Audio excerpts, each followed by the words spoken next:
बाळ, फ्रीजमधून श्रीखंड काढ ना. आम्ही पूर्वी घरीच बनवायचो श्रीखंड. त्याची चवच वेगळी होती. आता काय सगळं रेडीमेड. आजी, हे श्रीखंड खाऊन बघ. आज तुझ्या आईनं घरीच बनवलं की काय? हे आहे गोकुळचं श्रीखंड. अगदी जिभेवर रेंगाळणार. जिभेवरच नाही तर मनावरही रेंगाळणार. गोकुळ श्रीखंड, मनावर रेंगाळणार.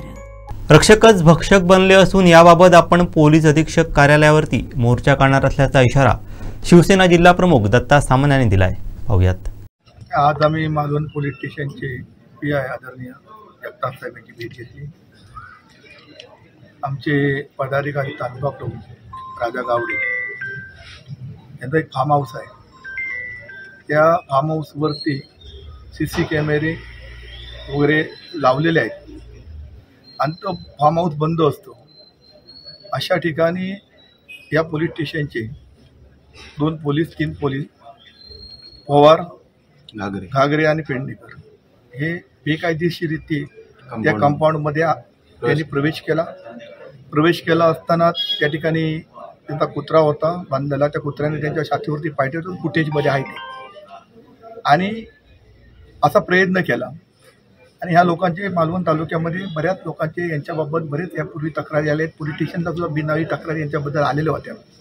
तरी पण आपण सहन करत होतो. आम्ही जगताप साहेबांना आज एवढंच सांगितलं, अशी माणसं आमच्या मालवण तालुक्यामध्ये नको.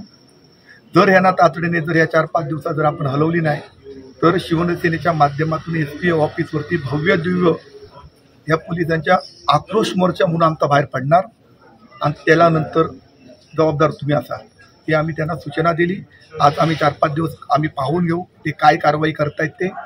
त्या 8 दिवसात त्यांनी ती कारवाई जर केली नाही तर आमच्या माध्यमातून लोकशाही माध्यमातून आम्ही आमची पावलं उचलणार आणि मालवणच्या जनतेला, सर्वसामान्य जनतेला जो त्रास होतो आहे, जी लूटमार होते आहे, जिथले जे दारूधंदे आहेत, ह्या दारूधंद्यांनी कुठल्या कंपनीची दारू कोणाकडून घ्यावी हे सुद्धा हेच लोक ठरवतात असा आमचा आरोप आहे. आणि इथले सुसाट जे दारूधंदे आहेत ते यांच्याच आशीर्वादाने चालू आहे. ते जर आणि अशा पद्धतीचे जर चुकीच्या माणसाच्या एका पदाधिकाऱ्याच्या घराकडे हे लूटमार म्हणून त्या ठिकाणी जात असतील तर हे जनतेचे रक्षक आहेत का भक्षक आहेत ह्याचा सुद्धा विचार आम्हाला करावा लागेल.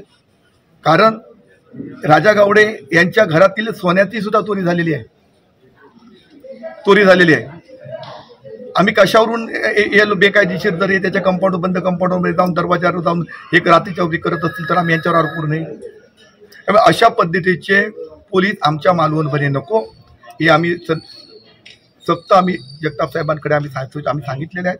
आणि याच्यावर जर योग्य ती कारवाई झाली नाही तर शिवसेनेच्या माध्यमातून आम्ही योग्य ते जनतेच्या माध्यमातून आम्ही न्याय मिळवण्याचं काम करू. आमचे दिवसभरातले सर्व अपडेट्स, ताज्या घडामोडी आणि थेट लाईव्ह पाहण्यासाठी सबस्क्राईब करा, लाईक करा कोकणचं नंबर 1 महा चॅनल कोकण 7 लाईव्हचं YouTube चॅनल.